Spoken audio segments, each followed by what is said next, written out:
Bueno, buenas noches, bienvenidas y bienvenidos a todos. Gracias por acompañarnos. Les saluda nuevamente vuestro servidor, Andrés San Martín Arrizaga, desde Temuco, Chile, en nombre de Escritura y Verdad y de Identidad Luterana. Estamos ya comenzando nuestra 12ª clase del curso Historias de las Reformas,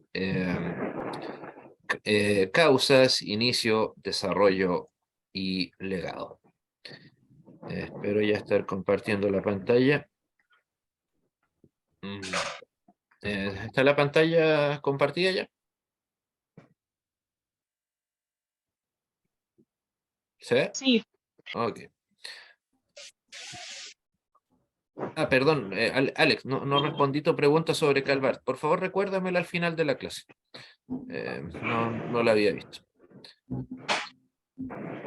Pero no, obviamente soy firme detractor tanto de Calvart como de Pannenberg tal vez no tanto, pero de Calvart sí, sin duda que sí. Mucha erudición, pero erudición muerta, solo para aclararlo, tanto de Calvart como de Pannenberg. Pannenberg, o sea, insisto, no, Pannenberg sería una especie de vía media, pero tampoco lo Elías, buenas catalogaría, tardes, hijo. Buenas tardes, espero que estés bien.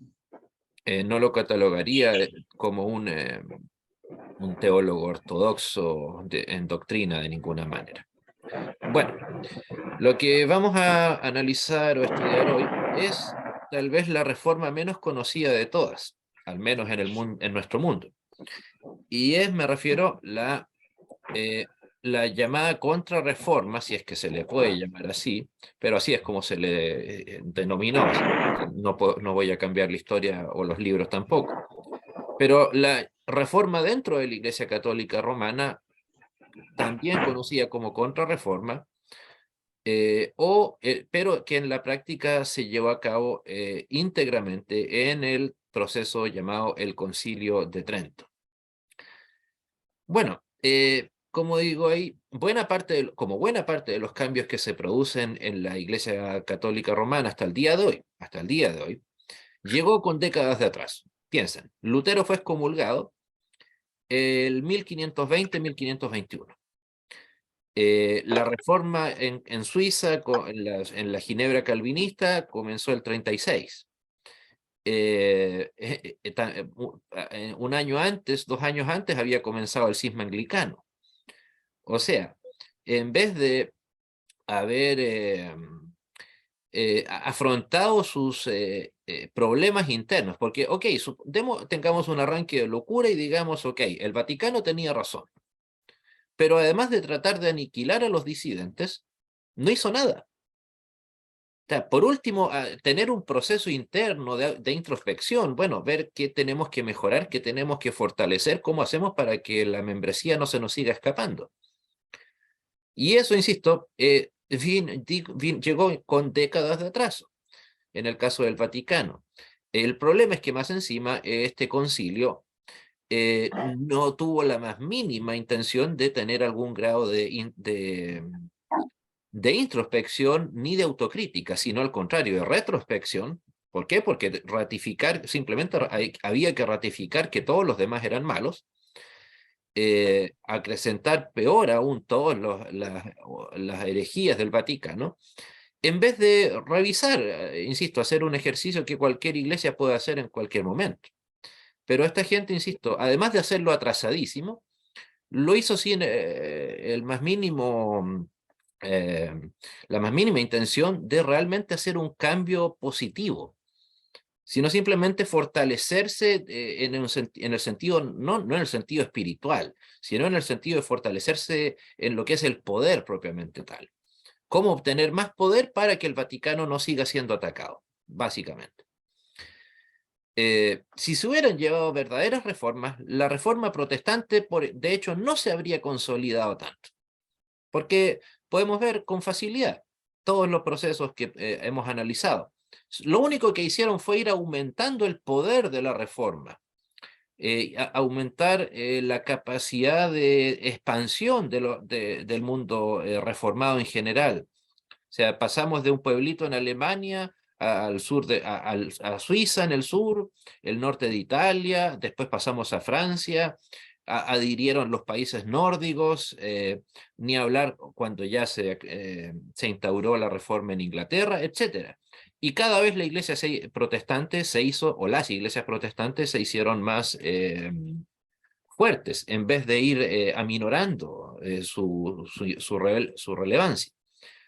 Entonces, como les digo, tal vez nos hicieron un favor estos amigos del Vaticano al actuar de esa manera tan desproporcionada y tan, como diríamos hoy en día, cortoplacista. Ok, tenemos el problema Lutero, bueno, tratemos de quemarlo, excomulguémoslo, veamos, hagamos lo que sea posible. Ok, no pudimos, ok, bueno, tenemos el problema Calvino, bueno, tratemos de hacer lo mismo, pero tampoco se pudo. O sea, precisamente surgió ese efecto en la reforma o en la contrarreforma, ese efecto como se le suele llamar a veces, apagar el incendio usando benzina, usando petróleo. Que básicamente eso es lo que hizo el Vaticano, el Vaticano en el Concilio de Trento. Entonces, lejos de moderar o de convertir en bíblicas las políticas más duras del Vaticano, como la Inquisición, por ejemplo, las fortaleció. O sea, la Inquisición tenía poder, sin duda, era importante, poderosa, pero no al nivel de lo que pasó o sea, los crímenes más numerosos comenzaron a ser más múltiples posterior al Concilio de Trento. Insisto, por algo, el mejor ejemplo, España. Hubo muchas conversiones al protestantismo, pero todas fueron aniquiladas por el aparataje de la Inquisición. Por eso precisamente lo que ya hemos conversado en otras clases, de por qué costó tanto que llegara el protestantismo a Latinoamérica. Simplemente porque no había protestantes españoles que no hubiesen sido ejecutados para poder consolidar cualquier obra misionera desde España hacia nuestro continente. Así de simple. O sea, los evangélicos que hay en España, que no alcanzan a ser 100.000, o cuando muchos son 100.000, pero a pesar de todas maneras son bastante dignos de sana envidia. Son una iglesia muy, muy laboriosa, muy dedicada. Hay grandes centros de difusión literaria en España. eh, Desde allá se regala muchísima literatura al resto del mundo, incluyendo América, pese a que son una iglesia tan pequeña. Eh, pero bueno, insisto, todo eso, pero todos esos evangélicos que ustedes van a saber tener conocimiento, no es que sean descendientes de los evangélicos del siglo XVI. No, simplemente son conversos posteriores. Incluso, estamos ya hablando básicamente del siglo XX. Y aún así, costó bastante, porque en la Guerra Civil Española los dos bandos se ensañaron en parte con los pocos protestantes que habían. O sea, no es que no sé, pues uno pensaría que los que estaban en contra de la monarquía en la Guerra Civil Española, ellos, no sé, pues sí, los que estaban en contra iban a proteger a los protestantes porque obviamente ellos eran antimonárquicos. Pero no, al contrario, como eran un tanto pacifistas, entonces, claro, no eran buenos revolucionarios. Entonces, Franco también hizo su labor ahí, no aniquilando, es que insisto, eran tan pocos que no era mucha la gente que había que aniquilar, no representaba el mundo protestante un problema. Insisto, todos los evangélicos que hay en España son fruto de labor misionera, no fruto de descendencia de la época de la que estamos estudiando en este curso. Insisto, y para variar, el Vaticano dando palos de ciego, creyendo que fortaleciendo a la Inquisición se iba a poder eh, fortalecer a su vez a la Iglesia. O sea, simplemente, porque una cosa es lo que diga el papel. O sea, el papel puede decir, ok, ahora la Inquisición tiene autorización plena para censurar, para quemar, para destruir, etcétera. Ya, pero eso, no, eso va a fortalecer solamente el poder teórico de una institución, en este caso la Inquisición, pero no la capacidad de actuar. Por algo la Inquisición pasó de largo en Alemania, pasó de largo en Inglaterra, porque simplemente era tinta sobre un papel y pudieron actuar en los países en donde tenían poder. Obviamente la palabra evangelización, pese a todo esto, estuvo totalmente, digamos, ¿cómo decirlo? Borrada del vocabulario del Concilio de Trento. No, simplemente había que acatar. ¿Por qué? Porque en este concilio, como en todos en realidad, algunos más, otros menos, el único curso de acción saludable, el único curso de acción aceptable para los ojos del Vaticano era la obediencia, nada más. Y si esa obediencia tenía que ser ciega, contraria a los principios bíblicos, pues bueno, a buena hora, tenía que ser así. Entonces, más alejan a la gente común. Si obviamente lo que le dio éxito masivamente a la reforma, por sobre todo fue la gente común, como ustedes o como yo. Claro, es cierto, en Inglaterra fue un tanto excepcional, pero también la gente común se convirtió al anglicanismo con el libro común de oración. Ni hablar menos de 50 años después, con la King James Bible, o sea, la Biblia traducía al inglés. La gente más se sintió cercana a su iglesia.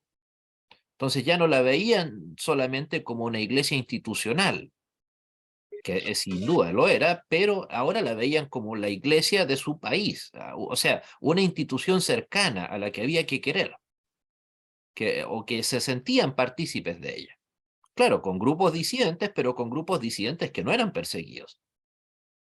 Insisto, ya he mencionado en varias ocasiones los puritanos que se fueron en 1620, o mejor dicho, que llegaron en 1620 a las costas de Massachusetts, pero ellos no estaban siendo perseguidos allá en Inglaterra. O sea, estaban en Inglaterra primero, posteriormente se fueron a Holanda, tuvieron 2 años y desde ahí partieron hacia su destino final. Ellos simplemente se fueron de Inglaterra porque no querían ser parte de una iglesia estatal. Pero no es que estuvieran siendo masacrados impunemente. Sin duda, obviamente, tienen que haber habido excesos, pero no al estilo vaticano, al estilo inquisitorial. No. Y además, y bueno, volviendo al punto del Concilio de Trento, especialmente el concilio se hizo creyendo que con la muerte de Lutero, la reforma tendría menos fuerza, que la reforma se desinflaría, perdón, como que caería por su propio peso. O sea, yo creo que ahí les jugó una mala pasada la figura papal. ¿Por qué? Porque los católicos, obviamente acostumbrados a tener a su Santo Padre, tienen que haber dicho, bueno, si muere el Santo Padre de los luteranos, va a aminorar la iglesia luterana también. Pero claro, Lutero murió en 1546. La iglesia luterana en alguna medida es cierto, se dividió, pero siguió existiendo. Simplemente estaba la facción necio-luterana, la menor, lamentablemente, y la filipista, los más moderados, pero siguieron siendo luteranos. Y más encima, ya estaba comenzando a tomar forma y tomar fuerza, mejor dicho, el cisma inglés y la ginebra calvinista. Y ya estaba comenzando también los hugonotes en Francia. O sea, no es que el concilio se hizo previniendo una situación, sino que, como lo decía, lo hicieron con décadas de atraso, pensando, insisto, yo creo que este movimiento iba a parar en algún momento, o que era posible detenerlo. Y claro está, la historia nos demuestra que eso era difícil, si no imposible.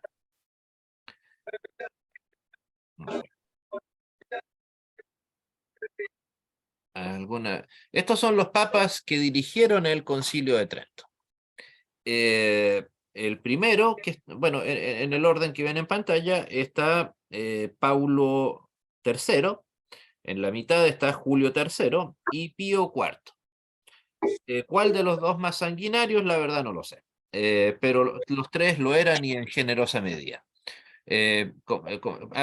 Como lo decía, por cierto, esto partió en 1545 y finalizó en 1563. Eh, insisto, tal vez nuevamente, todos estos tres papas sin duda no tenían la capacidad ni académica, ni tampoco ético, moral, ni siquiera capacidad religiosa como para dirigir a la Iglesia Católica, ¿no? No al estilo de, insisto, de eruditos como Ratzinger.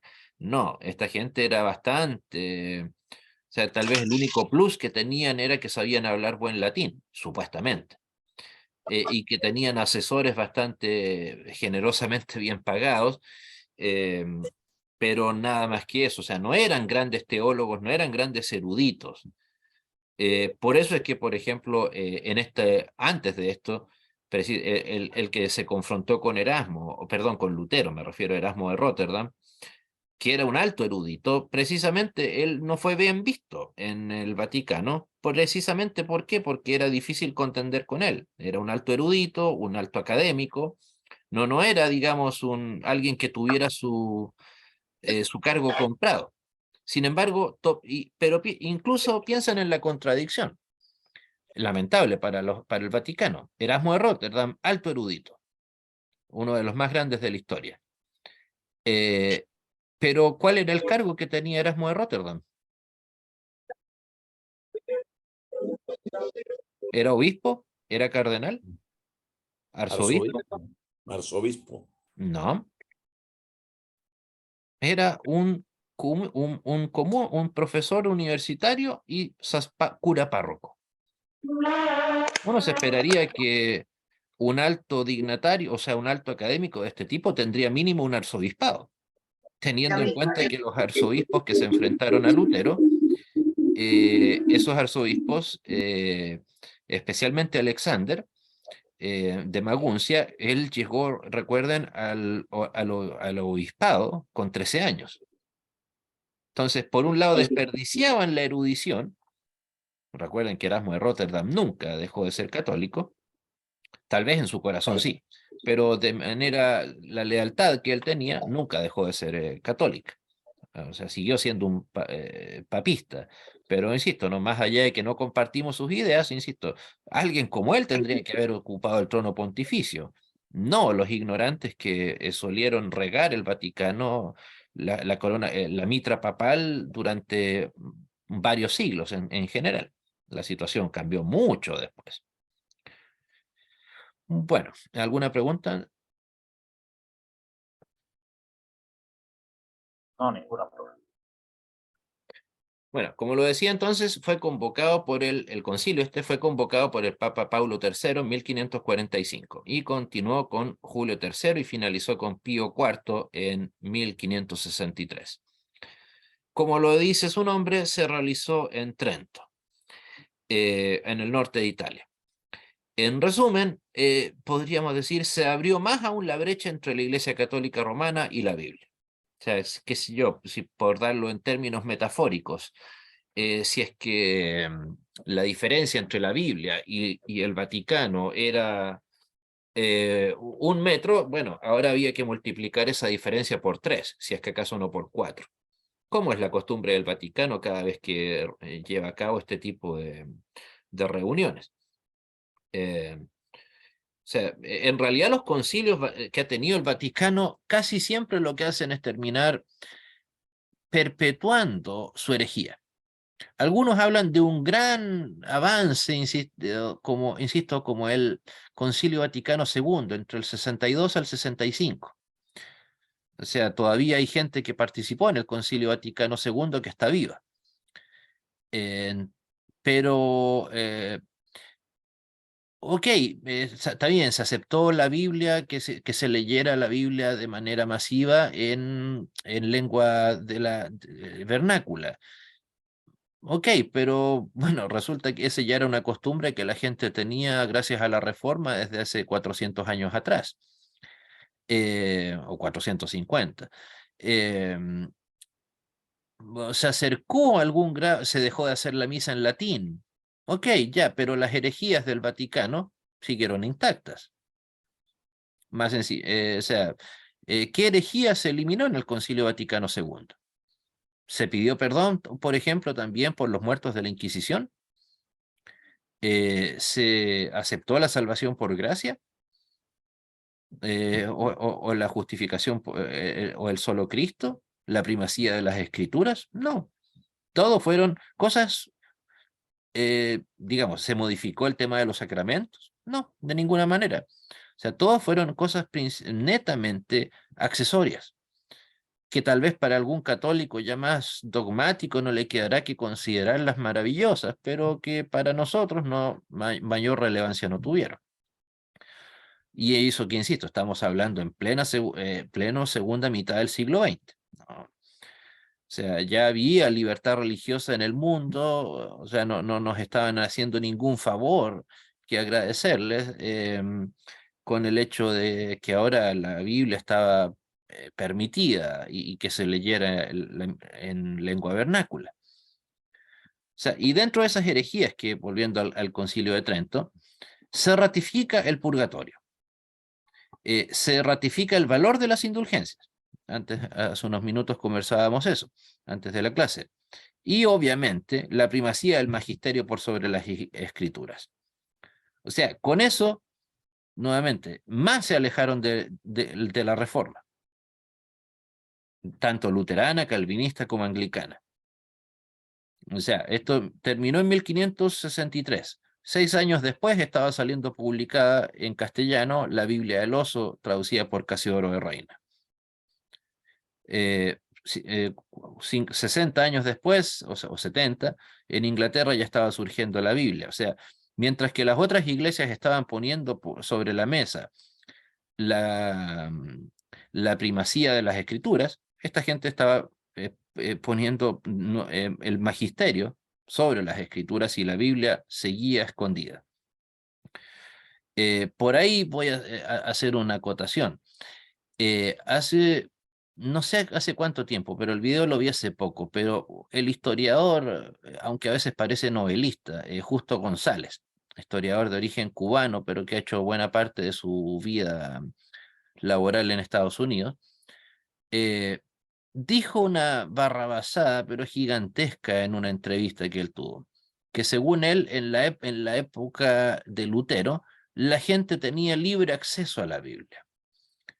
La verdad, ¿en qué mundo habrá vivido este caballero siendo un alto, supuestamente erudito? No lo sé. Pero eso no tiene el más mínimo asidero bíblico. O sea, pregúntenle a William Tyndale cómo le fue con el libre acceso a la Biblia. ¿Cómo murió William Tyndale? Quemado. O como no pudieron quemar a Wycliffe, y no lo pudieron quemar en vida, lo quemaron muerto y lo tiraron al mar. Entonces, o cómo le fue a Juan Hus con la Biblia, bastante mal. Y así un largo etcétera. O es cierto, em, a este hombre, a los seguidores de Wycliffe, eh, los Lollardos, los masacraron a todos. Y precisamente lo que los caracterizaba era el hecho de tener la Biblia. O sea, ¿de dónde sacó el señor Justo González eh, una teoría tan absurda como esa? La verdad no lo sé. Pero de que es insisto, un absurdo, una ridiculez que haya dicho eso el señor González, insisto, será un alto erudito, pero bueno, eso no me obliga a estar de acuerdo con todo lo que diga él, de ninguna manera.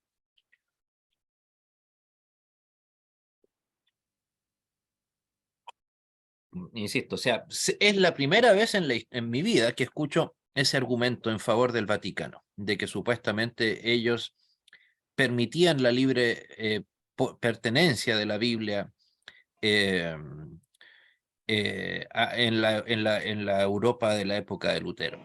Entonces, Profe, sí, por cierto, fíjese que ese mismo argumento se lo escuché a un escritor que es, ¿cómo es que sea? Es de apellido Piñero, que es español. O sea, que en el tiempo de Lutero, en la época Reforma y posreforma, siempre la gente tuvo acceso a la Biblia. o O sea, sea, me llamó la atención ese porque argumento, no. Ese argumento tiene dos falencias. Uno, de que es absolutamente incomprobable, o sea, no hay registro alguno de que la Biblia haya tenido circulación. Y dos, ¿quién iba a tener acceso a la Biblia? Y además, ¿por qué nuevamente? Y además que buena parte del laico común no sabía leer, ¿qué acceso iba a tener a la Biblia también? Entonces pensar eso de que la magnánima Iglesia Católica permitía libremente la circulación de la Biblia, insisto, es un absurdo, algo que, insisto, no sé de dónde el señor González, que tuve de hecho la oportunidad de conocerlo en persona el año 2001. eh, eh, Sacó, insisto, una barra basada como esa, no, o sea, eso es darles, y siendo él, él no es, supuestamente no es ecumenista, pero parece que sí, no sé, tuvo alguna revelación que nosotros no, vaya a saber uno, pero esa idea, insisto, yo creo que todos si hacen una revisión, nunca había escuchado ese argumento en favor del Vaticano, de que el Vaticano casi magnánimo permitía la libre circulación de las escrituras. No, eso no sucedió simplemente, insisto, por algo la gente, hubo gente en la Inquisición, o perdón, quemada por la Inquisición que moría precisamente con la Biblia colgada al cuello. Eso de libertad no tiene nada. Y además, ¿por qué entonces el Concilio de Trento, con toda la importancia que tenía, ratificó la primacía del magisterio por sobre las escrituras? Por algo será. Y bueno, y de hecho, ratificando lo que les comentaba, se encomendó la orden papal de elaborar una lista con libros prohibidos. De hecho, bueno, yo tengo la bendición de tener una copia facsímil, como se llama, de la Biblia, se le llama, de la Biblia del Oso, la traducción de Casiodoro de Reina.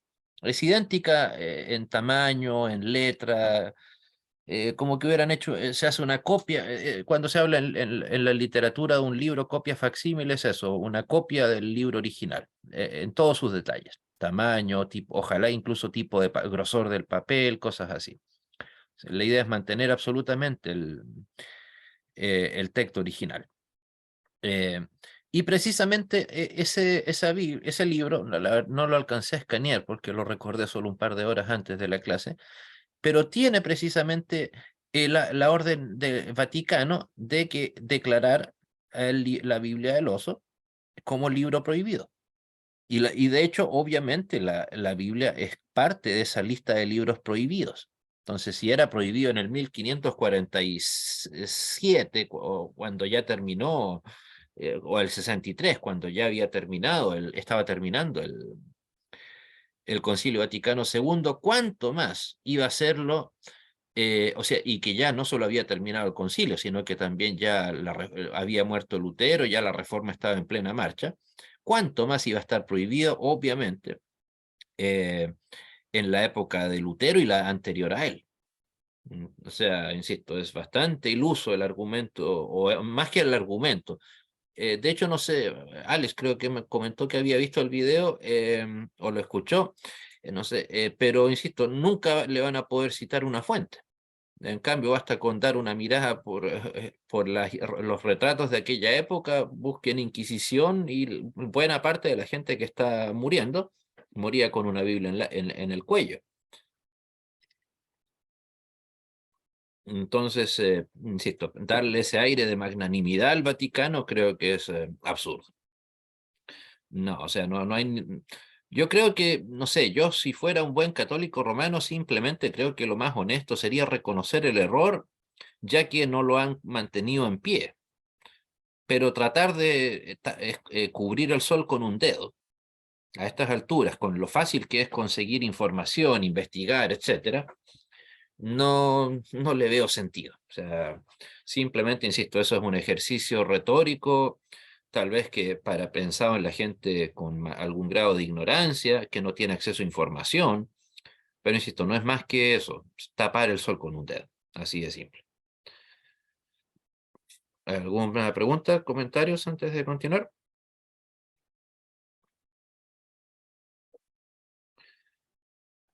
Bueno, Dentro de las otras características que tuvo el Concilio Vaticano II, perdón, el Concilio de Trento, se fortaleció el poder de la jerarquía eclesiástica, pero especialmente la brecha entre el obispo y el resto de los sacerdotes. O sea, el obispo, qué sé yo, tenía una diferencia X antes de esto con el presbítero o el cura párroco, ahora era mucho más. O sea, el episcopado tenía mucha más fuerza ahora. Yo creo que tal vez en parte, no exclusivamente, por el hecho de que, ¿cuál era la profesión de la mayoría de los reformadores?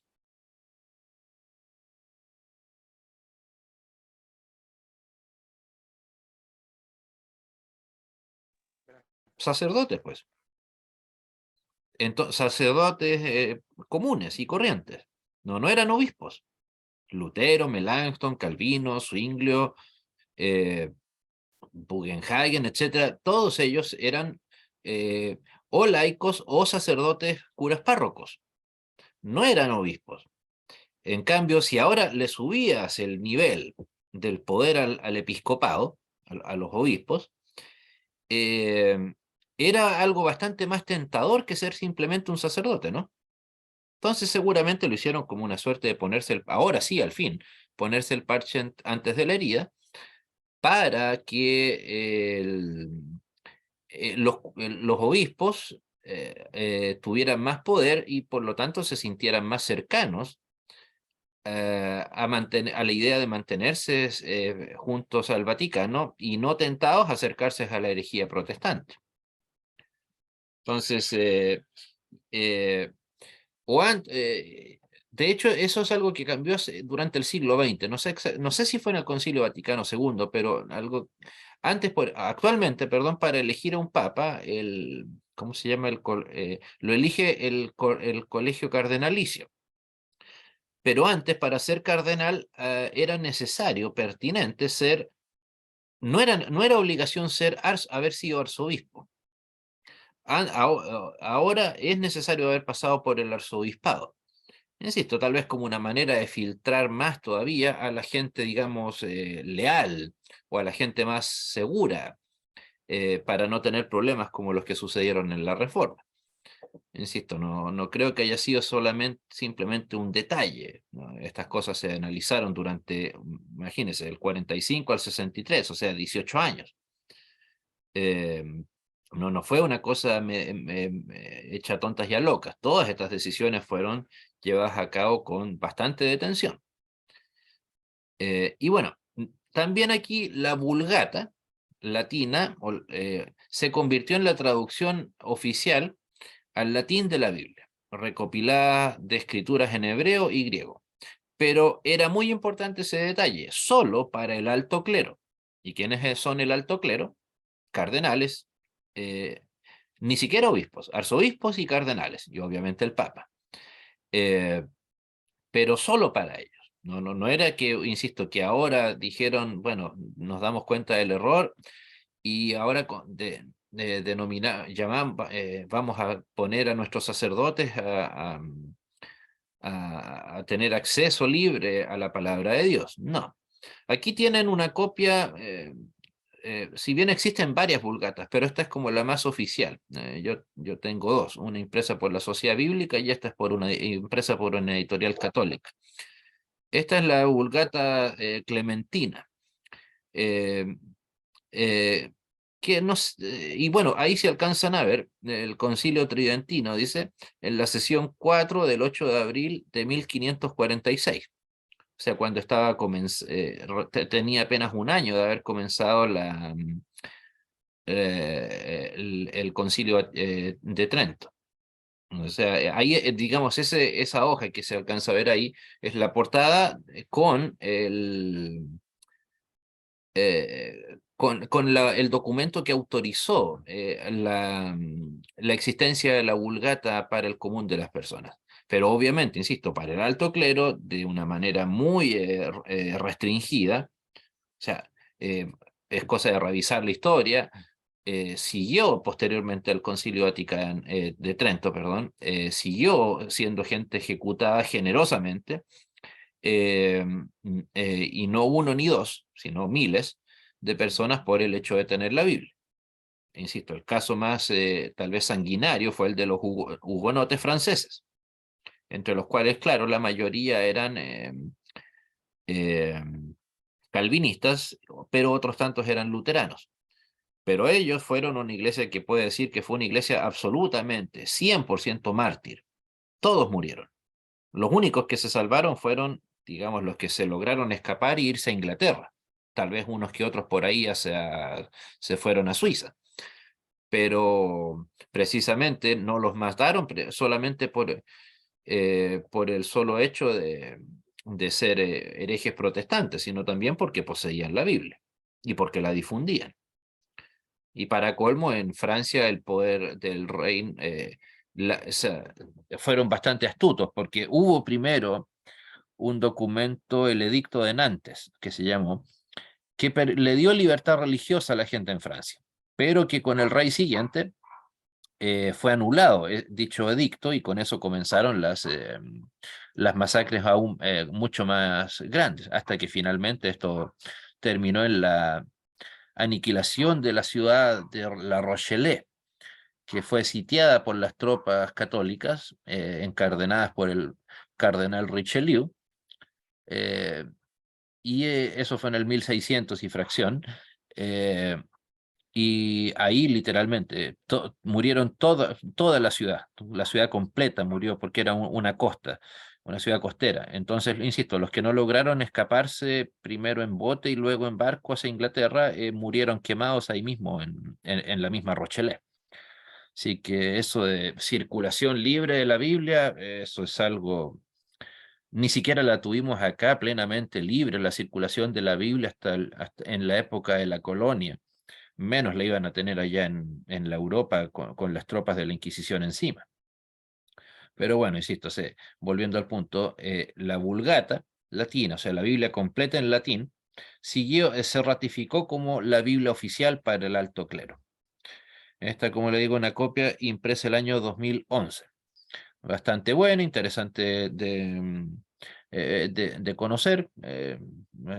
Tiene un latín muy puro, digamos, de muy buena calidad. Es un trabajo bastante erudito. Eh, Algunos la llaman como la primera traducción de la Biblia, y de hecho lo fue. Pero claro, fue una traducción hecha para el lenguaje de la gente que no sabía, digamos, no, para la gente erudita solamente, pues. En la época de la Reforma, solamente los eruditos, los altos académicos, el alto clero, sabían latín.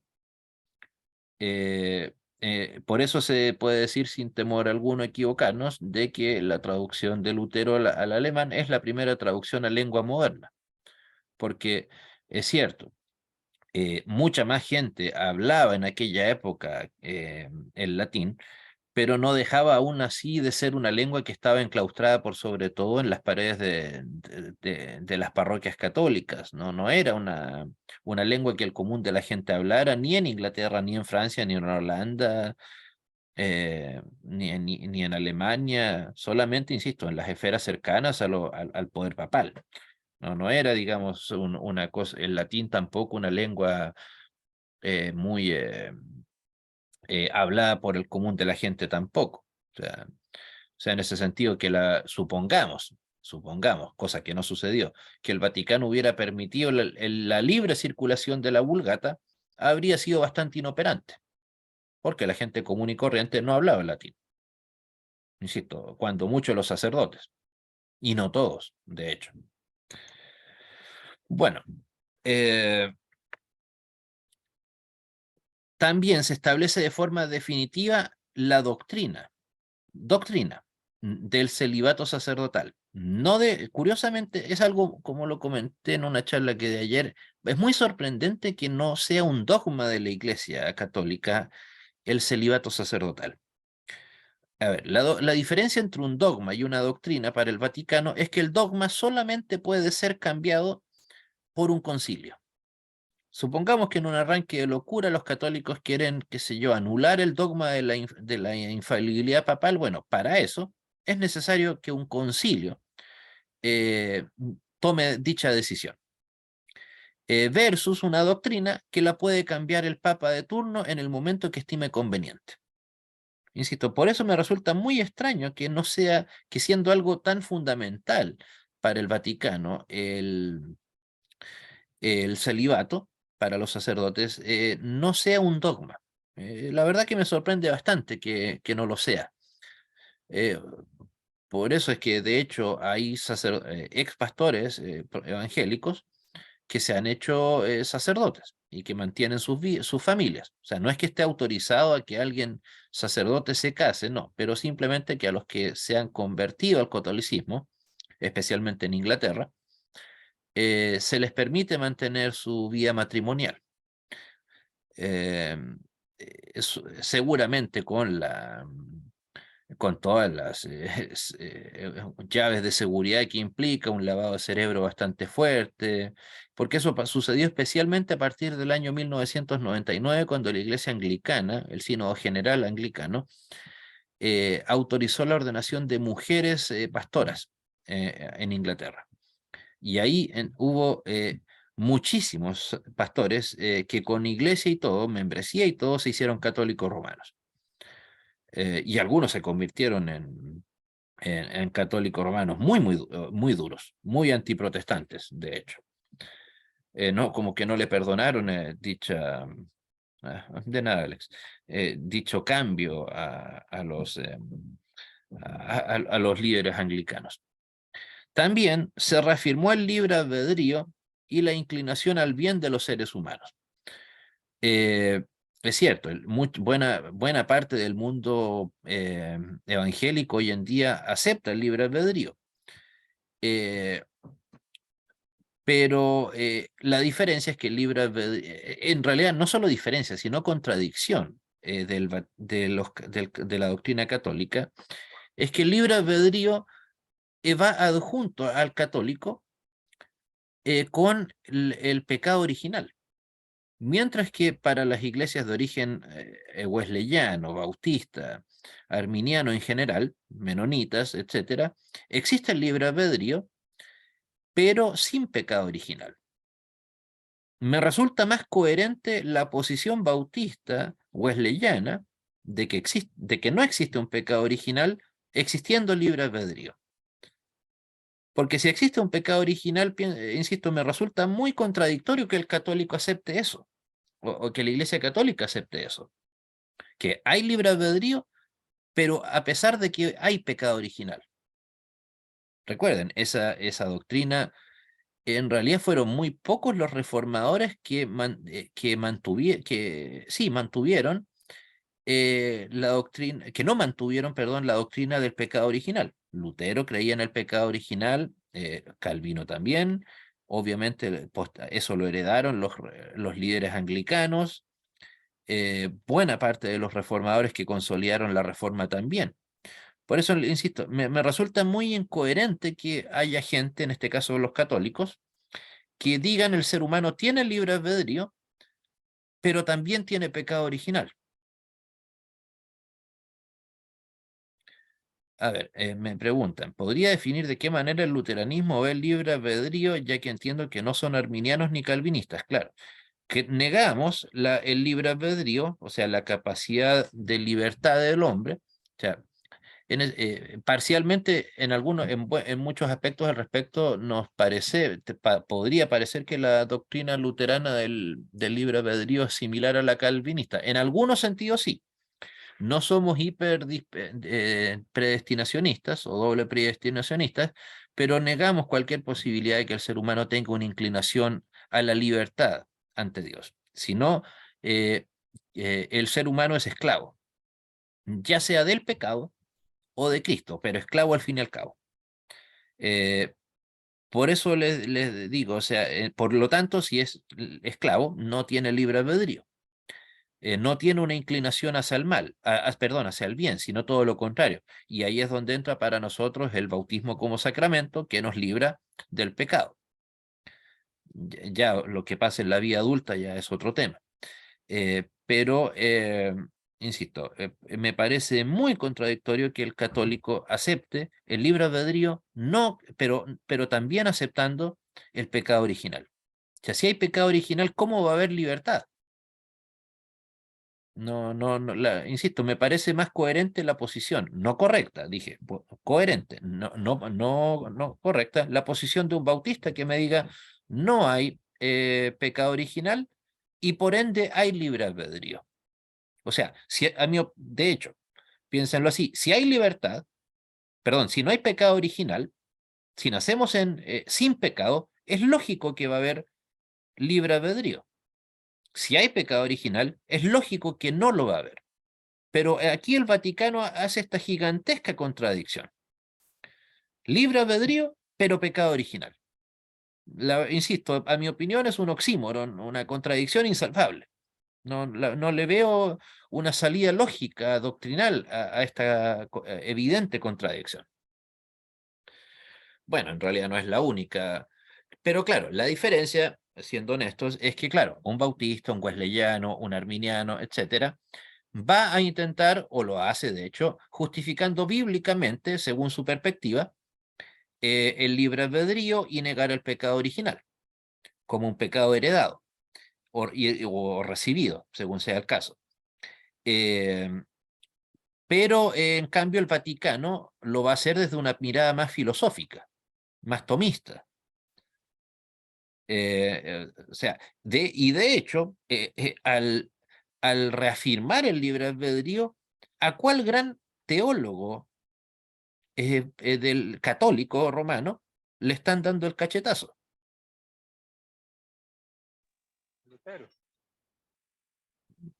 No, ¿qué importa Lutero? Dije católico, murió siendo católico. Agustín de Hipona. Agustín, exacto. Y de hecho, a buena parte de los padres de la iglesia, o sea, de los primeros 5 siglos, no eran libre albedristas, pero tampoco eran tan radicales como Agustín, o como lo fue posteriormente Lutero, obviamente Calvino. Pero, insisto, aquí están o sea, diciendo, nosotros tenemos en nuestras filas a San Agustín, pero creemos en el libre albedrío. Buenas noches, hermano, no se preocupe.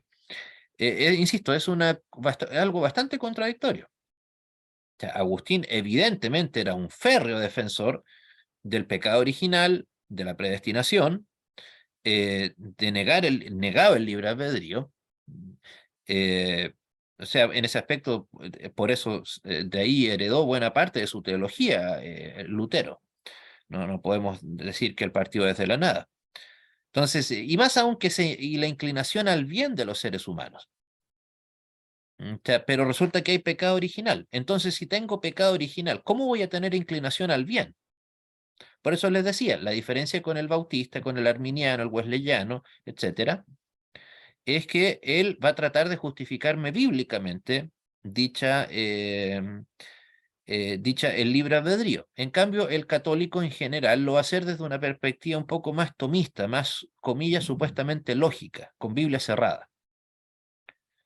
Entonces, por lo tanto, también es una discusión circular que no va a llegar a ninguna parte. Y bueno, pero es que claro, para el católico, recordemos, la medida del bien de todas las cosas pasa, ¿por qué? Como lo decía, por la obediencia a ¿quién? Al Santo Padre. A ver, no recuerdo su nombre como un ejemplo, pero había un teólogo católico alemán que antes del Concilio Vaticano I, que fue cuando se promulgó el dogma de la infalibilidad papal, él era un férreo opositor a la infalibilidad papal, fuerte durísimo en contra de la infalibilidad papal, que ya se estaba discutiendo unos 50 años antes, tal vez más. Pero precisamente como lo que prima en el católico es la obediencia a la Santa Madre Iglesia y a su Santo Padre, apenas se aprobó este aberrante dogma, resulta que nunca más este hombre volvió a hablar al respecto. Nuevamente, ¿por qué? Porque el poder papal está por sobre la voluntad humana por sobre el discernimiento de la membresía y obviamente por sobre la Biblia. ¿Por qué? Y más aún después del Concilio de Trento, insisto. O sea, este es otro punto en donde el Concilio de Trento agrandó la brecha entre Biblia y Vaticano, o Reforma y Vaticano, insisto, en cualquiera de sus expresiones, porque ninguna de las reformas, con todas las diferencias internas que podemos tener entre luteranos, calvinistas, anglicanos, o posteriormente anabaptistas, etcétera, ninguna de estos puntos así son compatibles con la fe protestante, con ninguna de las reformas. Por lo tanto, em,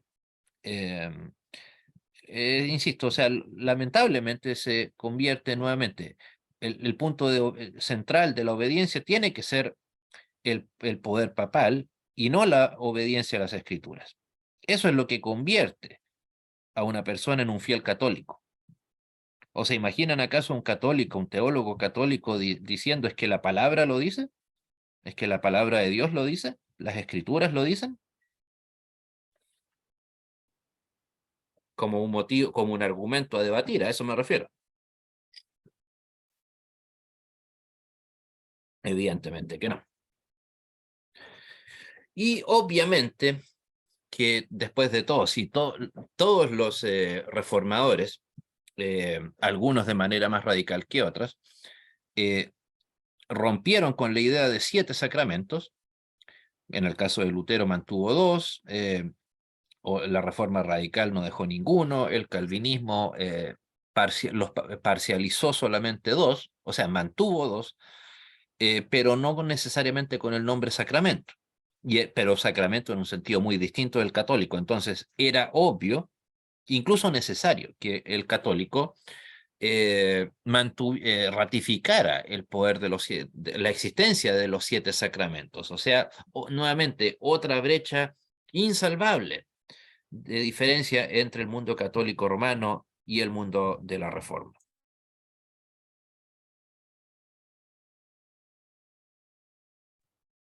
¿Alguna pregunta, comentario, hermanos?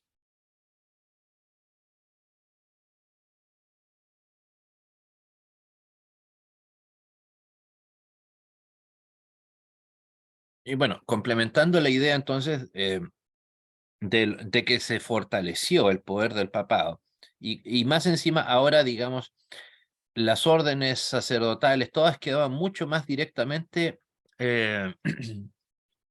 al arbitrio directamente del Papa. O sea, entonces la membresía o ya los sacerdotes eran mucho más directamente obedientes al Papa que su superior directo. Insisto, de nuevo, ¿por qué? Para que no pasaran otros calvinos, otros luteros, otros zwinglios, que digamos, simple y sencillamente rompieran con el Vaticano, o sea, digamos, para que la posibilidad de una herida fuera mucho menos grande. Entonces era necesario, insisto, de esa perspectiva, de una perspectiva del católico, digamos, a fortalecer ese tipo de elementos de control. Es que, a ver, sin duda el luteranismo, por ejemplo, desde Lutero en adelante, en algunos grupos más, en otros grupos menos, pero no somos una iglesia ultrademocrática, como por ejemplo las iglesias congregacionistas, por algo su nombre, aunque hoy en día con ese nombre casi no existen. En el caso de Estados Unidos, con el tiempo, que eran muy populares en la época de la independencia de Estados Unidos, se comenzaron a llamar hoy en día, en el siglo XX, United Church of Christ, o iglesias bautistas, presbiterianas, un sistema bastante, a veces algunos catalogarían como extremadamente, majaderamente democráticas, todo hay que llevarlo a votación. Los luteranos no tenemos ese sistema tan eh, eh, dedicado a una votación tras otra. Tenemos como una especie de vía media, ¿no? No tenemos a alguien con el poder episcopal como por ejemplo lo tiene la iglesia adventista, perdón, metodista, pero tampoco tenemos ese sistema ultra democrático, insisto, en donde hasta, qué sé yo, para comprar una silla para el templo hay que llevarlo a votación. No. Pero la diferencia es que se imaginan el Vaticano llevándolo dándole poder a la congregación, que una parroquia sea, digamos, sea, funcione la democracia. Ni en sueño, Pibi. No, o sea, se desarmarían, qué sé yo, se pelearían precisamente porque el gran punto de unión de cualquier católico es el amparo de su obispo, de su arzobispo, y a su vez la representación del cardenal y obviamente del papa. Por eso es que todas las mega diferencias, y no lo digo como exageración, no, o como una hipérbole, no, para nada. Las mega diferencias que existen entre unas y otras órdenes sacerdotales católicas pasan desapercibidas. ¿Por qué? Porque al momento de jurar lealtad, todas le deben obediencia al Papa, al cardenal de turno, y ni hablar al concilio. O sea, siendo bien rigurosos, por cierto, podría decirse que lo único que es superior al Papa en la Iglesia Católica es un concilio. Pero nada más. Pero tampoco, un concilio no, obviamente no va, ni nunca lo ha hecho, digamos, ¿cómo decirlo? Le ha quitado poder a un papa, todo lo contrario, le han dado más. O sea, aunque suene, de hecho suena horrible, el papa tiene más poder hoy que en el Concilio de Trento.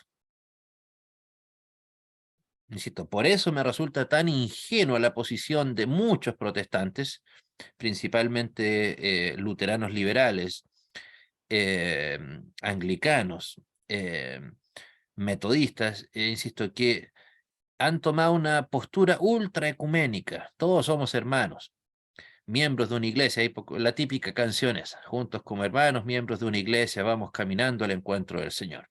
Pero resulta que, insisto, las leyes de la Inquisición están ahí, presentes. O sea, el Vaticano jamás va a mover un centímetro la línea desde donde está, acercándose a nosotros. Insisto, ya sea calvinistas, luteranos, anglicanos, bautistas. No, jamás va a acercarse a nosotros. Todas las agrupaciones ecuménicas siempre han tendido a lo mismo, acercarse al Vaticano. ¿O creen ustedes que el Vaticano, por ejemplo, algo que es bastante fundamental, la transubstanciación de la Eucaristía? ¿Creen ustedes que el Vaticano va a moverse un milímetro de su posición?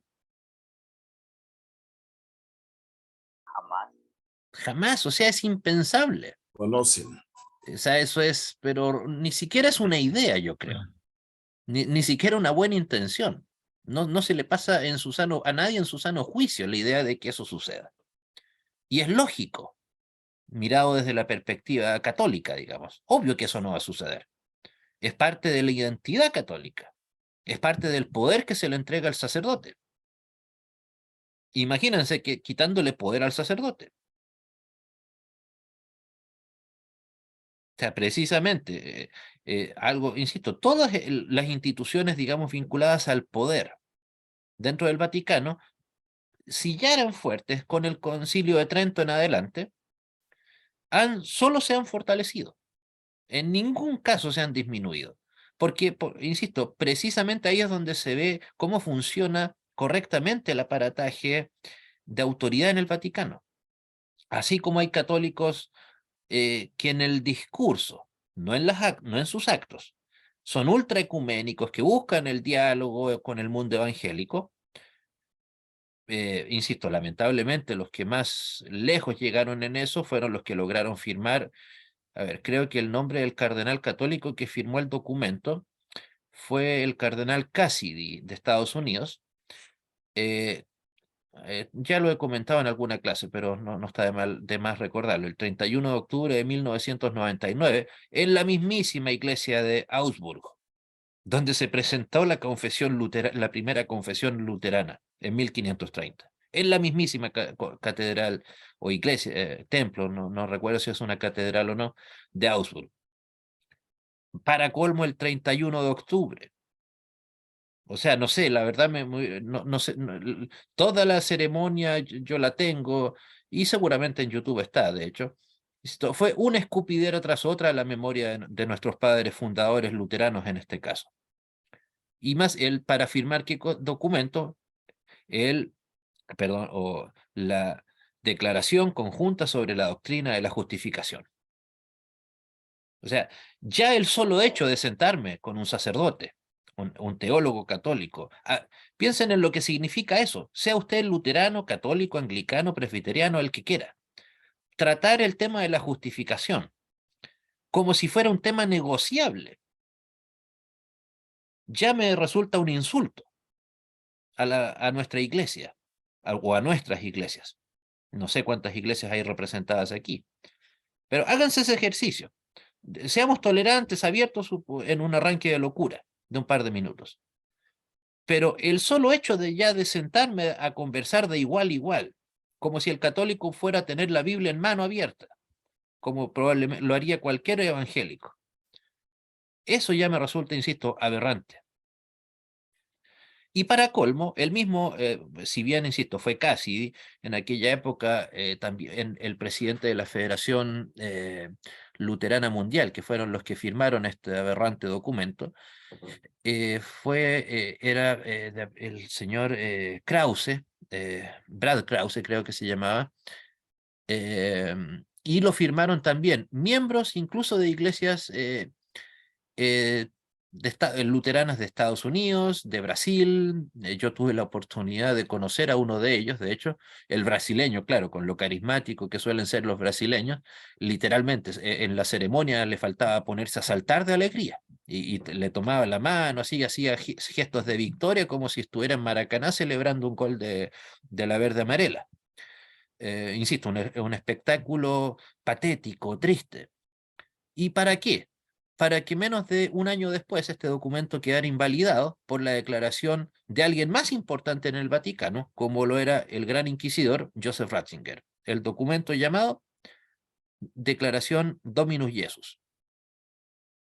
Y con eso básicamente, no sé, podría decirse que nos sacaron del infierno durante unos meses, pero Ratzinger nos volvió a mandar al infierno de vuelta.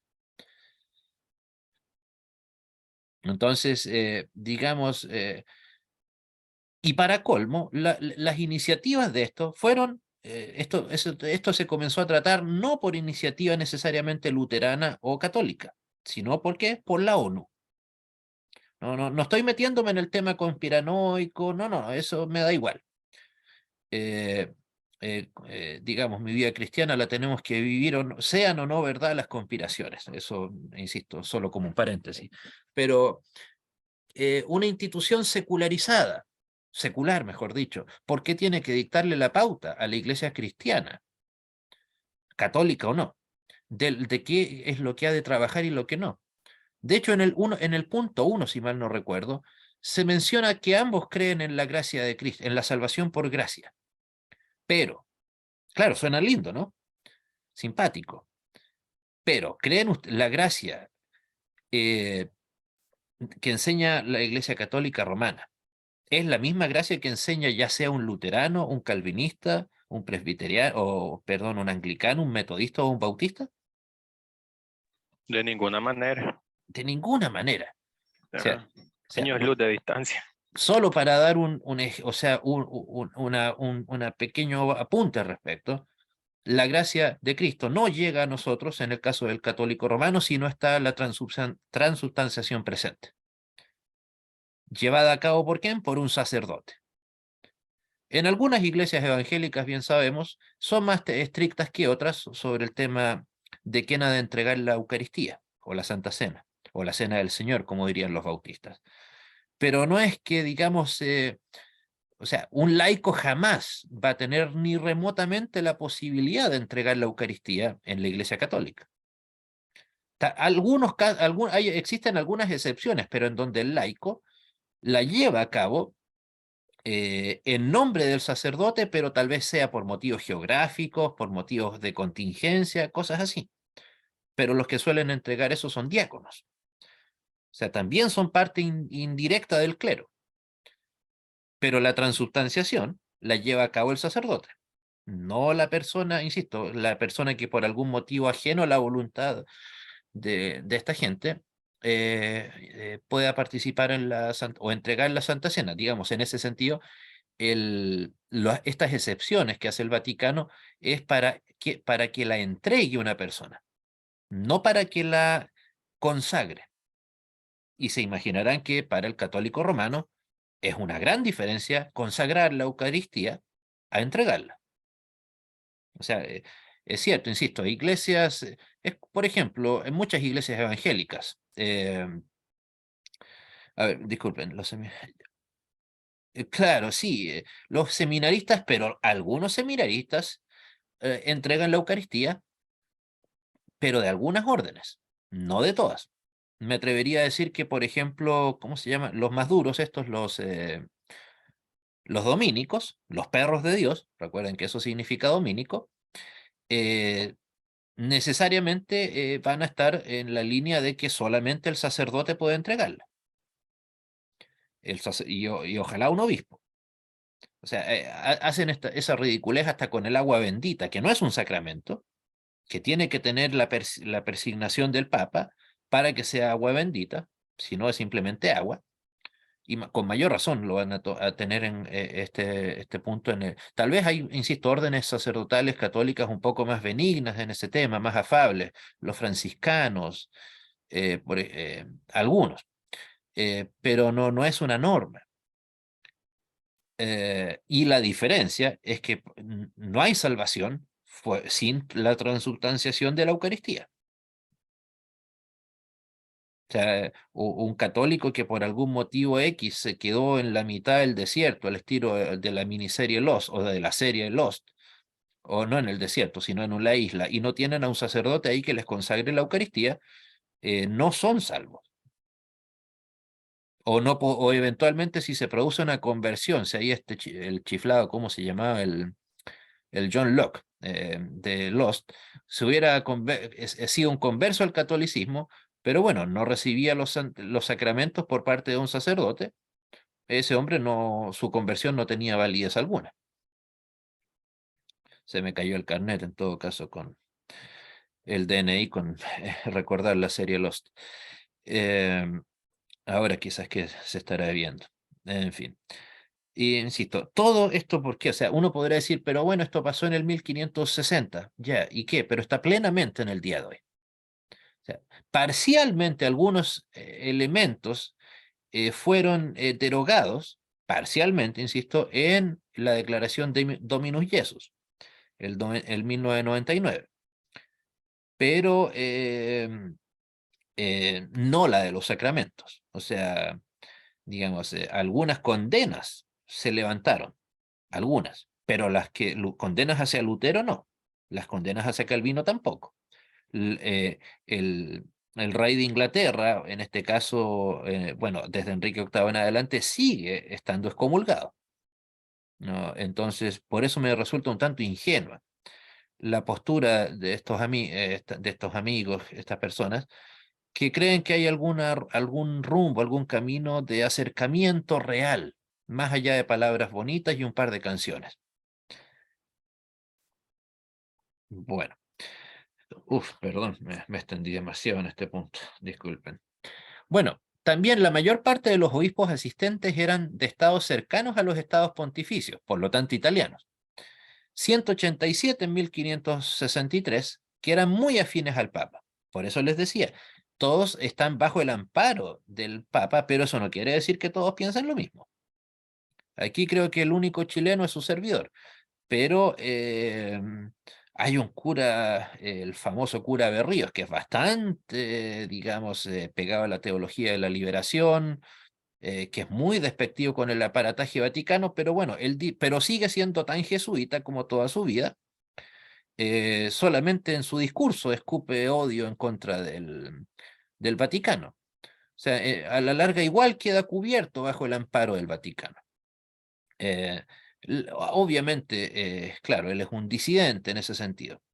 Pero claro, también habían 32 obispos españoles, 26 franceses y apenas, y eso obviamente no es casualidad, 2 obispos alemanes. Bueno, solo como un dato anecdótico, la amenaza de una peste, no la peste negra, por cierto, suspendió en varias ocasiones las sesiones del concilio. Y curiosamente, en las sesiones finales, donde se llevaron a cabo las votaciones más importantes, no se permitió a los obispos alemanes que estuvieran ahí. Yo creo que por una cuestión principalmente de paranoia, de creer que todos iban a terminar siendo, los obispos alemanes iban a terminar siendo unos luteros reencarnados, como que iban a aparecer un lutero tras otro dentro de los obispos. De hecho, pero lo cual, insisto, es absurdo. Lutero era un sacerdote común y corriente. Todos es cierto, la mayoría de los líderes luteranos de la generación de Lutero habían sido sacerdotes, pero ninguno había sido obispo. Es más, que se me venga a mi memoria, no recuerdo de algún líder de la Reforma que haya sido obispo. Todos eran del clero raso, digámoslo así, curas párrocos, presbíteros. Insisto, eso siempre ha caracterizado a las ¿cómo decirlo? A las instituciones despóticas. Ven enemigos por todos lados.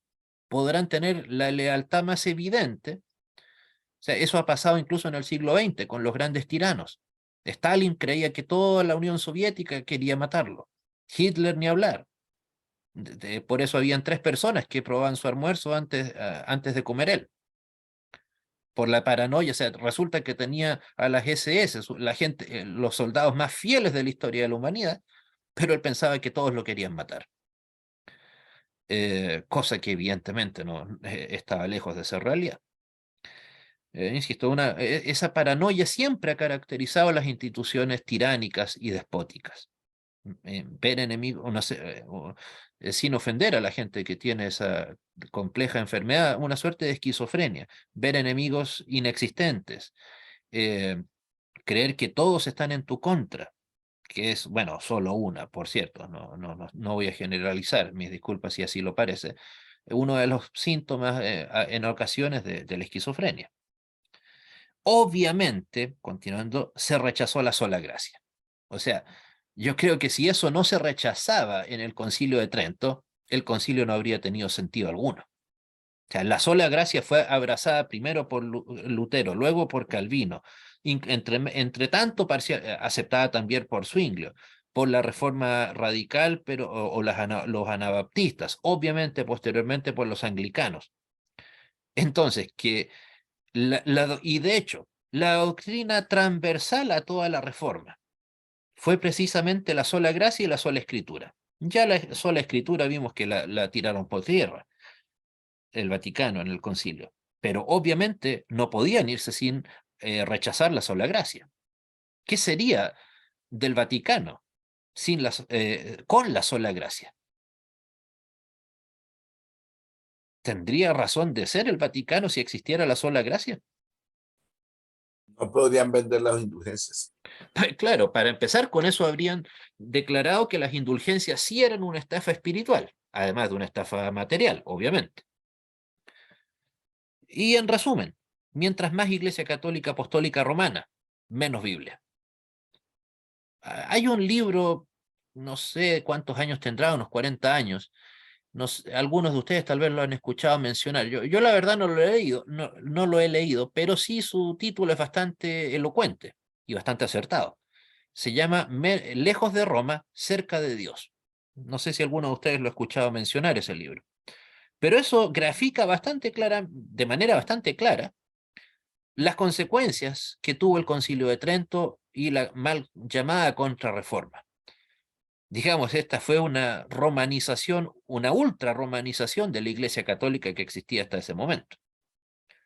Por eso, como les digo, y ese camino, más encima este concilio, solamente lo que hizo fue marcar la pauta de lo que iba a ser la Iglesia Católica hasta el día de hoy. Insisto, no es una exageración decir que la Iglesia Católica a la que se enfrentaron los reformadores era mucho más cercana a la Reforma y a la Biblia de lo que es la Iglesia Católica hoy en día, 2023. O sea, Lutero, Calvino no se enfrentaron a un papa infalible. No existía el dogma de la Inmaculada Concepción. No existía todavía el dogma de la ascensión de María. Obviamente cada vez está más lejos la posibilidad de la sola escritura. Cada vez se ratifica una y otra vez la primacía del magisterio de la Iglesia por sobre la palabra. Y así podría hacer una... claro, sí, interesante libro, el de Teófanes Egido, sobre las reformas protestantes. Eh, sí, el problema es que no profundiza la verdad. O sea, hay mejores libros sobre las reformas que ese, por cierto. Eh, pero no, es muy recomendable de todas maneras. O sea, es un libro a tener en cuenta. Y además que entrega datos muy interesantes que tal vez para el común de la gente no les son de interés, pero a los que nos gusta la historia sí, sí son bastante valiosos. Insisto, volviendo a la frase anterior, ese título, el título de ese libro, Lejos de Roma, cerca de Dios, la verdad que grafica muy bien el camino que decidió tomar el Vaticano desde el Concilio de Trento hasta hoy en día. Insisto, solamente el Vaticano se ha alejado cada vez más de la Biblia. No veo ningún punto de acercamiento. O sea, en donde el Vaticano haya retrocedido ese camino ascendente hacia la herejía. Ya los ejemplos que les acabo de mencionar, de estos nuevos dogmas, que insisto, surgieron recién a partir o durante el 1800. La gente tiene el error de que, por ejemplo, la doctrina, perdón, el dogma de la Inmaculada Concepción es una cosa, digamos, antiquísima. Si bien existía la tradición de la Inmaculada Concepción, pero el dogma surgió en el 1800. El de la Inmaculada, perdón, de la Ascensión, creo que es un poco más antiguo, pero tampoco es previo a la Reforma.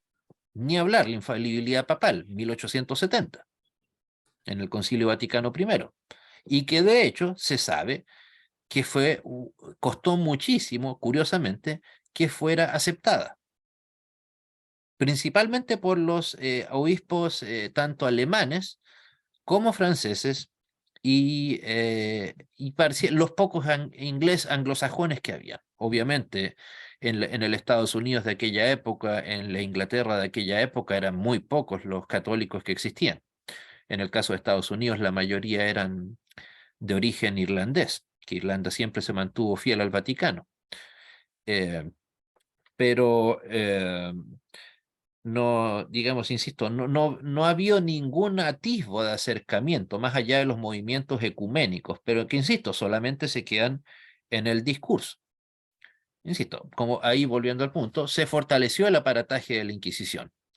Eliminó cualquier posibilidad de acuerdo, aunque ahí me faltó la palabra, acuerdo real con el mundo protestante.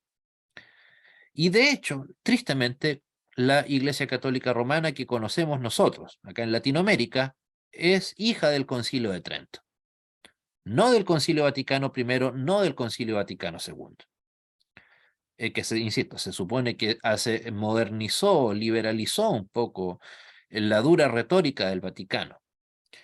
Si no, la iglesia, insisto, que tenemos acá encima nosotros, es esa, la iglesia inquisitorial, la iglesia dura, lejana a permitir opiniones disidentes o que otras personas, insisto, no es una casualidad que haya costado tanto que el protestantismo llegara a Latinoamérica, incluso siendo ya Latinoamérica independiente.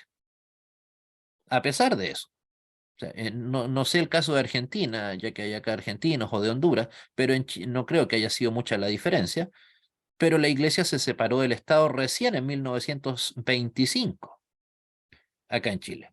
Y Chile se independizó políticamente, en teoría, en 1810, pero de manera ya militar, plena autonomía, en 1818, o sea, más de 100 años para que la Iglesia Católica saliera del poder político en Chile.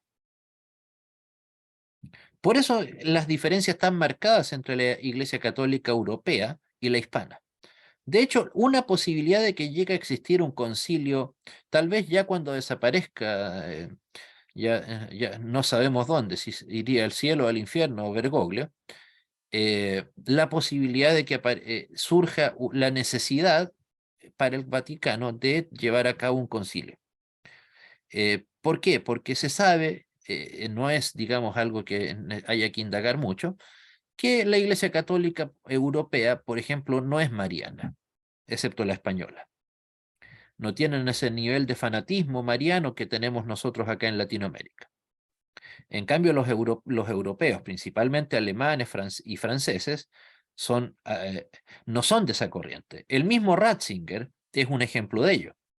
Yo le leí todos sus libros hasta al menos creo que hasta el año 2005, cuando salió el segundo tomo de su Cristología, y no le dedica una sola página a María. Ninguna. Lo cual dice bastante. ¿Sí? Y el otro papa que fue también alemán, José Juan Pablo II, ¿qué postura tenía antes? No, él era polaco. Recuerda, él ¿Al era polaco? era arzobispo de Cracovia. Eh, Ah, ya, perdón. eh, no, él era ultramariano, pero insisto, era polaco. De hecho, su emblema era tristemente totus tuo, y con una imagen de María, o sea, todo tuyo refiriéndose a María, que Cristo, ¿para qué queremos a Cristo si tenemos a la Virgen, ¿no? Ajá. Eh, pero él sí, él era, pero claro, por un lado, él era ultramariano, pero por otro lado tenía a Ratzinger como gran inquisidor cuidándoles las espaldas. O sea, siempre se ha tratado de mostrar a Juan Pablo II, Karol Wojtyła, como un papa benigno, como un hombre simpático, pero ¿qué sacas con mostrarte tú de esa manera? Es decir, resulta que tienes como segundo al mando a un ultra católico, ultra dogmático católico como Joseph Ratzinger. O sea, digamos, es una contradicción, o sea, en el fondo es una impostura, nada más que eso. O De sea, hecho, fue quien lo sucedió. claro, de hecho recuerdo que alguien dijo cuando yo la verdad que me alegré bastante cuando a Ratzinger lo nombraron, lo eligieron papa. Recuerden que de hecho esa ha sido una de las elecciones papales más rápidas de la historia. No alcanzaron a durar un mes, si mal no recuerdo, mientras que otros papas se han demorado más de un año en elegirlos. ¿Por qué? Alguien dijo una frase muy interesante, dijo, era tan obvio que parecía imposible, porque en realidad no había ninguna posibilidad de que hubiera otro gran líder en la Iglesia Católica. Sin embargo, siempre se supo que Ratzinger iba a ser un papa de transición por la edad que tenía. Juan Pablo II, cuando asumió el poder, tenía por lo menos unos 15 años menos que Ratzinger, cuando se hizo papa. Eh, Respecto a eso, profesor, también precisamente de que, pues de transición, sí, pero es que según la condición era que un papa sería elegido, pero a la muerte del otro, no porque se retirara. Es también de verdad algo así o sea, bíblico. eso oficialmente no, pero ya el hecho de que el cargo de papa sea vitalicio nos dice bastante. Eh, O sea, y más en sí, claro, lo que pasa es que pasó el tema de Juan Pablo II, que el hombre, podríamos decirlo así, no se quería morir nunca. O sea, es más, y yo soy de la opinión que más que el tema de los horribles casos de pedofilia, que siendo justos y honestos, no fue, digamos, una norma, sino fueron tristes excepciones dentro del Vaticano. Pero yo creo que el verdadero motivo por el cual hicieron abdicar a Benedicto XVI no fue por ese tema, sino porque para evitar el triste espectáculo que dio el Vaticano con Juan Pablo II sus últimos 5 o 7 años de vida. O sea, recuerdan que el hombre prácticamente no se podía mantener de pie, la mitad de sus discursos los tenía que terminar otra persona porque él comenzaba a desmayarse.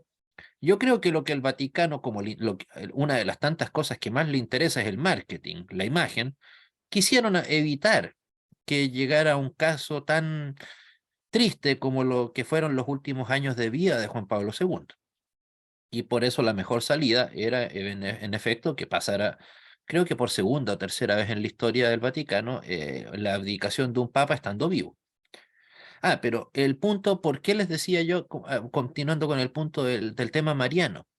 Se sabe que si eventualmente, creo que la posibilidad más grande era de un cardenal de México, y por eso sorprendió mucho que llegara Bergoglio, que la Conferencia Episcopal Latinoamericana es muy de la idea de ver a María como corredentora y proclamar eso como dogma o intentar hacerlo.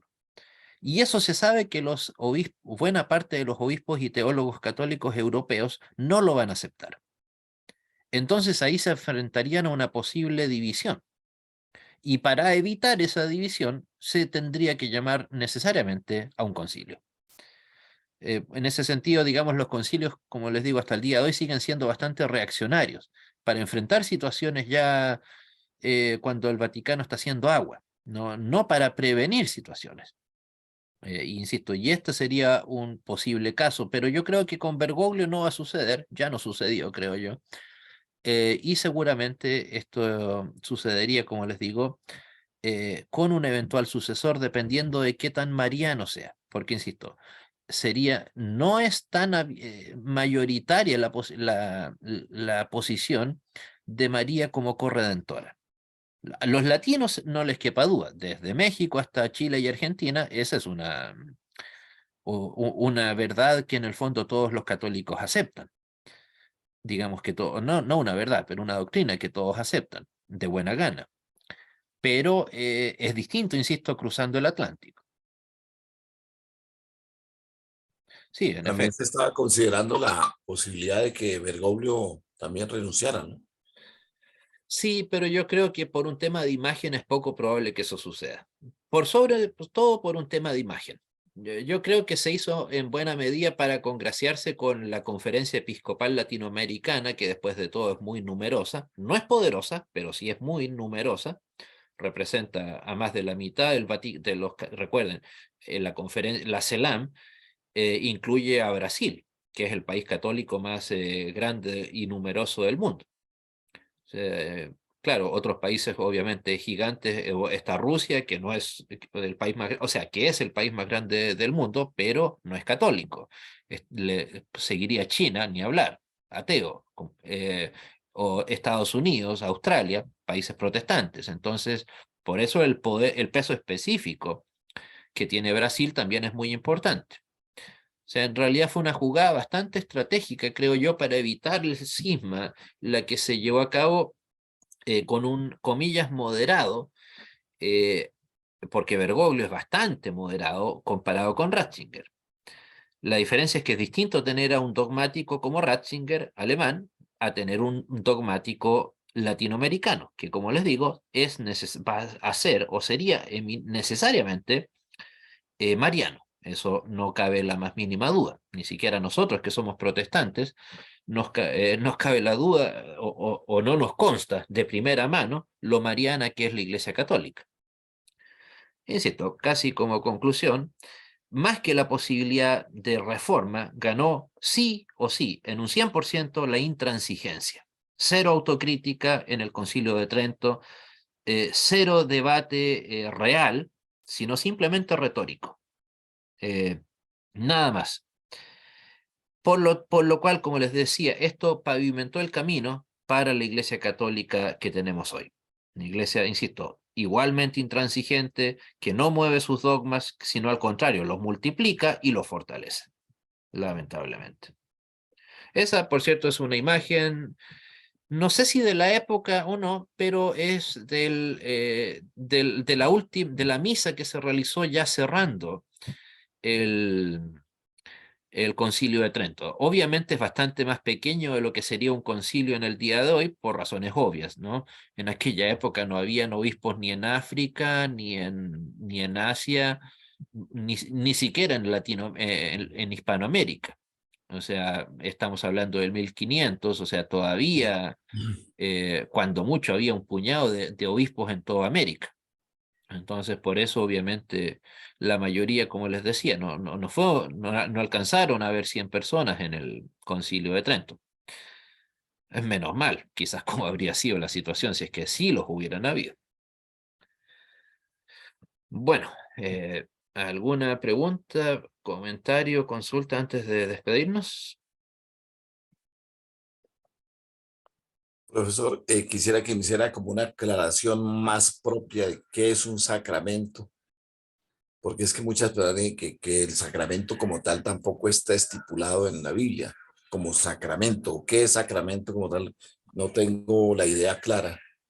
O sea, en el caso del origen semántico de la palabra, viene el adverbio latino, creo que es un adverbio sacramentum, que significa simplemente sagrado. El problema es la definición que le damos a eso, que es bastante confusa, curiosamente, o sea, la Iglesia Católica como que se preocupa más de dejarte claro qué es un sacramento, cuáles son, más que definirte qué es lo que son. Pero bueno, bien sabemos, para la Iglesia Católica son ritos determinados que tienen un origen sagrado ratificado eh, por la Santa Madre Iglesia. Por sobre todo eso. Eso es lo que realmente convierte a dichas ceremonias, ya sea desde el bautismo, la Eucaristía, la confirmación, etcétera, el matrimonio, la ordenación, qué es lo que le da validez al sacramento. El hecho de que esté debidamente permitido, autorizado por la Santa Madre Iglesia. Como les digo, obviamente el concepto es muy distinto, es decir, sin duda, no podemos negarlo. No es un concepto, la palabra en sí no tiene un origen bíblico, bueno, como Trinidad, como Biblia, de hecho, tampoco. O sea, insisto, voy a buscar para la próxima clase o la voy a dejar en el chat del grupo la definición católica de sacramento, pero insisto, siempre el Vaticano enfatiza más lo que es un sacramento, o perdón, cuáles son los sacramentos y en qué consiste cada uno de ellos. Más que definir qué son o qué significa la palabra, pero insisto, viene de sagrado. Por eso para nosotros luteranos, el bautismo y la Eucaristía son sacramentos. ¿Por qué? Porque son sagrados, porque tienen un origen de la labor de Cristo, que claramente Cristo fue partícipe de ellos. Por eso es que nosotros, entre otros motivos, evidentemente, dejamos de lado sí, el matrimonio como sacramento, la ordenación sacerdotal como sacramento, porque Cristo como tal nunca los instituyó como una ceremonia sagrada, a diferencia de lo que hizo con el bautismo, del cual él mismo fue parte de uno, fue testigo quizás de otros cuantos. Eh, y en el fondo, aunque tal vez no de manera literal, pero sí de manera metafórica, la Iglesia Católica es un sacramento en sí misma, porque después de todo es la Iglesia Católica la que le da el valor al sacramento. Como les decía el ejemplo, si una persona perdida en una isla pretende consagrar católicamente la Eucaristía, está cometiendo, no como nosotros lo veríamos, un acto de bendición a los otros cristianos, no, para los ojos del católico, estaría cometiendo una herejía. ¿Por qué? Porque ese acto no estaría validado por la Santa Madre Iglesia, porque no habría un sacerdote en plenitud de funciones eh, dando digamos, el visto bueno para que en este caso la Eucaristía se lleve a cabo. Correcto, gracias. ¿Algún otro comentario entonces?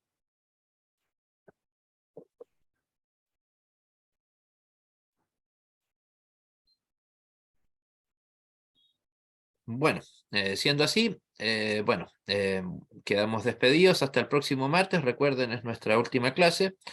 Les pido encarecidamente que ojalá me envíen, ojalá directamente a mi chat personal, preguntas, puntos aclaratorios que fuera necesario para la opinión de algunos de ustedes, poder, no sé, lustrar un poquito para dejarlo más claro de cualquiera de las 12 clases que hemos tenido hasta la fecha. Así que, Profesor, si fuera tan amable, nos compartiera los demás PowerPoint nos dio hasta la sexta clase.